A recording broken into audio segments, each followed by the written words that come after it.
अस्सलाम वालेकुम। क्या हाल चाल, उम्मीद करते हैं कि आप खैरियत से होंगे। हमारी दुआ है कि आप हमेशा खुश रहें, हंसते और मुस्कुराते रहें और इसी तरह हमें अपना प्यार दिखाते रहें। बिल्कुल जी, मेरा नाम मुअज्जम अली। मैं हूं तारिक महमूद। मैं मोहम्मद यूसुफ। तो आज हम जिस वीडियो पर रिएक्ट करने जा रहे हैं, वीडियो का टाइटल है ship to India gets hijacked by anti Israel forces, Yemen Houthi rebels target Israel. तो देखते हैं भाई वर्ल्ड फेयर की वीडियो और अपना बयान कर देंगे। कौन और करते हैं 3 2 1 वीडियो स्टार्ट।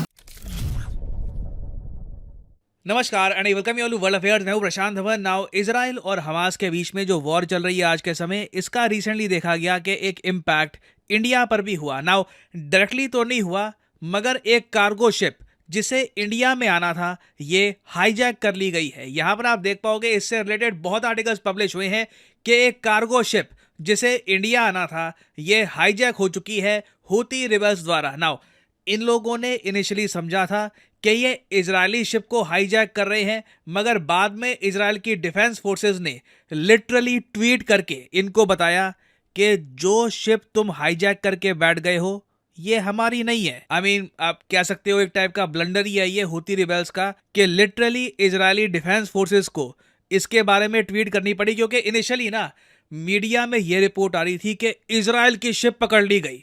हूथी रिबेल जो हैं यमन के, इन्होंने हमास का बदला लेने के लिए इजराइल की शिप पकड़ ली। ऐसी खूब रिपोर्ट, सारी आर्टिकल पब्लिश हो रहे। बाद में इजराइल को क्लैरिफिकेशन देने के लिए यह कहना पड़ा कि हाँ जी बिल्कुल, एक कार्गो शिप को हाईजैक कर लिया गया है हूथी रिबेल्स द्वारा। ये यमन के पास हुआ है सदर्न रेड सी में। ये एक बहुत ज्यादा खराब इंसिडेंट है ऑफ ग्रेव ग्लोबल कॉन्सिक्वेंस। मगर इनको एंड में यह भी ऐड करना पड़ा कि ये एक इजरायली शिप नहीं है, ना इस शिप में कोई इजरायली नागरिक थे। तो आप कह लीजिए यमन के हूती रिबेल्स ने गलत शिप धर ली है। अब यहाँ पे आप में से कई लोग पूछेंगे वेट वेट वेट, मैप पे समझाओ हुआ क्या है यहाँ पर, कौन सी शिप कहाँ से कहाँ जा रही थी और कोई इतना गलत कैसे हो सकता है कि गलत शिप धर मारी। देखो यहाँ पे आप नोटिस कर पाओगे टर्की आपको दिख जाएगा। एक शिप थी जिसका नाम है गैलेक्सी। एक्चुअली यहाँ पे आप देख पाओगे गैलेक्सी लीडर, ये शिप की फोटो है।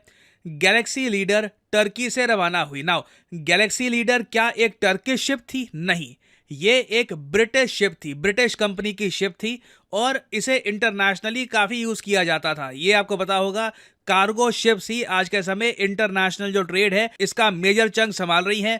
हमें कुछ इंपोर्ट करना होता है, एक्सपोर्ट करना होता है इंडिया से यूरोप या फिर यूएसए से इंडिया या अफ्रीका से ऑस्ट्रेलिया, ये सब कार्गो शिप्स के जरिए ही किया जा रहा है। तो एक ब्रिटिश कंपनी की कार्गो शिप थी गैलेक्सी लीडर, ये टर्की से रवाना हुई। इस शिप को गुजरात में पहुंचना था। नाउ मोस्ट प्रोबेबली इस शिप में कई आइटम्स होंगी जो इंडिया इंपोर्ट करने वाला था। तो ये जो शिप है टर्की से अगर पहुंचेगी इंडिया में तो ऑब्वियस सी बात है रेड सी क्रॉस करना होगा, क्योंकि आपको पता होगा यहाँ पर इजिप्ट में है सुएज कैनाल। यहाँ पे आप देख पाओगे एक आपको रास्ता मिल जाएगा। तो ये सुएज कैनाल पार करके ये शिप पहुंची रेड सी में।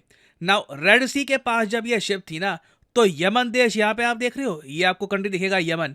यमन के बारे में आपको ये पता होगा कि इस कंट्री में एक गृह युद्ध चल रहा है। इस कंट्री में एक तो यमन की सरकार है, उसके अलावा हूथी रिबेल्स है। हूती रिबेल्स चाहते हैं कि जिस तरीके से तालिबान ने अफगानिस्तान पे कंप्लीट टेक ओवर कर लिया है, ये भी पूरे यमन को कब्जा ले, यमन की सिटिंग गवर्नमेंट हटा दे। और हूती रिबेल्स देखिए बहुत ज्यादा प्रो हमास है, हमास को सपोर्ट करते हैं, ईरान को सपोर्ट करते हैं। यूएसए कहता है कि हूती रिबेल्स को खड़ा ही ईरान ने किया है। तो हुआ यहाँ पर क्या कि जैसे ही जो ये कार्गो शिप है गैलेक्सी लीडर ये रेड सी को पार करने वाली थी, जो हूती रिबेल्स है यमन में, इन लोगों ने भेजा अपना हेलीकॉप्टर और इस शिप को हाईजैक कर लिया। नाउ ये मैं आपको बता दूं, इससे पहले भी हूती रिबेल्स कोशिश कर चुके हैं इजराइल को नुकसान पहुंचाने की। आपको याद होगा मैंने इस टॉपिक पर वीडियो भी अपलोड करी थी कि हूती रिबेल्स ने इजराइल की तरफ मिसाइल लॉन्च किए हैं। यहाँ पे आप देख पाओगे ये वीडियो। यमन रिबेल्स जो हूती रिबेल्स हैं इन्होंने इजराइल को अटैक करने की कोशिश करी कई बार मिसाइल्स के जरिए और हर बार ये असफल रहे हैं। जो पहला अटैक करने की कोशिश करी थी उसमें क्या हुआ कि रेड सी में यूएसए की ही शिप थी, उसने इंटरसेप्ट कर लिया हूती रिबेल्स के मिसाइल्स को। दूसरी बार जो ये मिसाइल है ये इजराइल तक पहुंचने वाला था, मगर रास्ते में ही इजराइल ने इस मिसाइल को शूट डाउन कर दिया।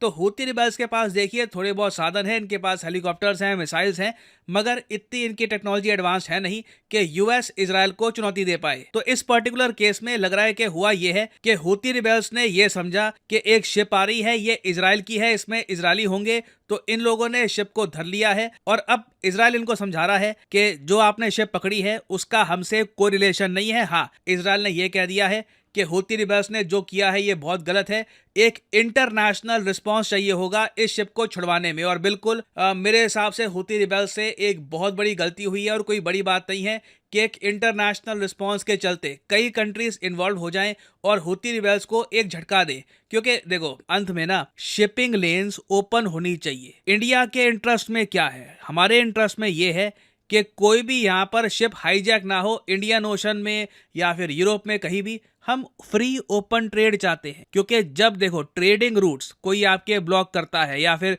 कोई खतरा क्रिएट कर देता है, अभी जैसे फॉर एग्जांपल ये यमन के हूती रिबेल्स ने कार्गो शिप ये धर ली, ऑब्वियसली कल को कोई और कार्गो शिप होगी जिसे यूरोप से पहुंचना होगा इंडिया या फिर ऑस्ट्रेलिया, वो कार्गो शिप डरेगी कि क्या रेड सी से होते हुए गल्फ ऑफ एडन पार करके हम ये रास्ता तय करें, क्या ये जर्नी करे? अगर हमको भी हूती रिबेल्स ने धर लिया तो हम क्या करेंगे? तो इसलिए देखिए ये एक बहुत ही बड़ी गलती हुई है हूती रिबेल्स से। इजराइल को झटका देने के चक्कर में इन्होंने बहुत सारे कंट्रीज को गुस्सा दिला दिया है और मोस्ट प्रोबेबली ना सिर्फ इंडिया, टर्की और कई और कंट्रीज इसको लेकर बहुत ज्यादा कड़ी आपत्ति जताएंगे। कुछ हो सकता है कि नेवीज एक्शन भी ले, देखना होगा उसको लेकर, क्योंकि इंटरनेशनल इसके लिए एक कोलिशन चाहिए होगा। यूके भी ऑब्वियसली ये सब देखकर काफ़ी गुस्सा होगा, क्योंकि जो ये शिप थी ये बिलोंग तो एक यूके कंपनी को करती है। और जापान भी काफ़ी गुस्सा होगा क्योंकि ये शिप यूके की तो है मगर इसको ऑपरेट करती है एक जापानीज कंपनी। तो इकट्ठा देखिए हूती रिबेल्स ने कई कंट्रीज को गुस्सा दिला दिया है। नाउ अब इस पर्टिकुलर इशू में आगे क्या होगा मैं इसका वेट करूंगा, क्योंकि मैं कुछ अभी कह नहीं सकता। ये भी हो सकता है कि हूती रिबेल्स कह दे कि ओ सॉरी आर मिस्टेक और इस शिप को छोड़ दे, या फिर इस शिप को छोड़ने के लिए वो ब्लैकमेलिंग करे, कुछ और करे, हमें पता नहीं है क्या होगा। तो कुछ न्यूज़ सामने आती है इससे रिलेटेड तो मैं आपके लिए अपडेटेड वीडियो बाद में ले आऊँगा। और अनअकैडमी के देखिए ऑफर चल रहे हैं आज के समय। ये जो ऑफर्स हैं इनको आप यूज़ कर सकते हैं टू गेट डिस्काउंट। तो कमेंट सेक्शन में लिंक आपको मिल जाएंगे, आप यहाँ पर कोर्स ओपन करके you can use the code PD10 और आपको डिस्काउंट मिल जाएगा। और जो सेल्स टाइम टू टाइम आती रहती है इनका भी आप लाभ उठा पाएंगे। So this is the end of the video. Thanks for listening and as always may the gods watch over you.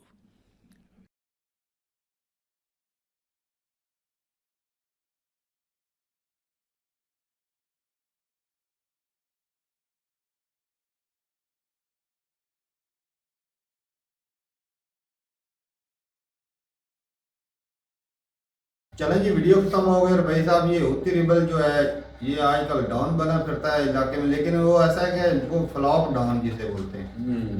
वो हमास की जंग में कूदा था, लेकिन वो सुनने में आया था भाई यमन भी कूद पड़ा हमास की जंग में। पाकिस्तानी एक मीडिया तो इतना चढ़ाव बना के बताता है ना यमन ने अटैक कर दिया। अब ये नहीं बताते कि भाई अटैक जाते ही फेल हो गए। यमन भी जंग में कूद पड़ा, जिस तरह जो खबरों वाले पढ़ते हैं यमन भी एक नहीं केस खबर आ गई भी बढ़ा चढ़ा कर जो बता। अच्छा वो क्या कहते हैं पिछवाड़ा टट्टी करने से अब वह मुक जाएगा। नहीं उन्होंने प्लानिंग तो की ना शायद कि अगर ये इजराइल की कार्गो होगी अच्छा आपने करना भी है तो भाई साहब पक्के पीछे हाथ डाले, जानकारी ले, फिर उसको हाईजैक, हालांकि मुश्किल काम है हाईजैक करना, कोई भी हो ना बड़ा मुश्किल काम आपने किया भी है, कर भी किसी और के लिए, ऊपर से इंसल्ट भी करवाई भी आपकी। इंसल्ट नहीं, अभी उनके कब्जे में ही है, कब्जे पे है तो किसी और लेकिन ये है ना दूसरे मुल्क पूरी दुनिया कितने इन्वॉल्व है, तो कितने कंट्री से फिर उनके ताल्लुकात खराब हो गए। कंपनी ब्रिटिश कंपनी है और चला उसको रहा है जापान, माल तुर्की से आ रहा है और तो ये कंट्री इन्वॉल्व हो गई। तो अच्छा उस रेड सी से जो भी मतलब के रूट है उसके अंदर उसको सभी को तो अब डर खतरा पैदा हो गया ना।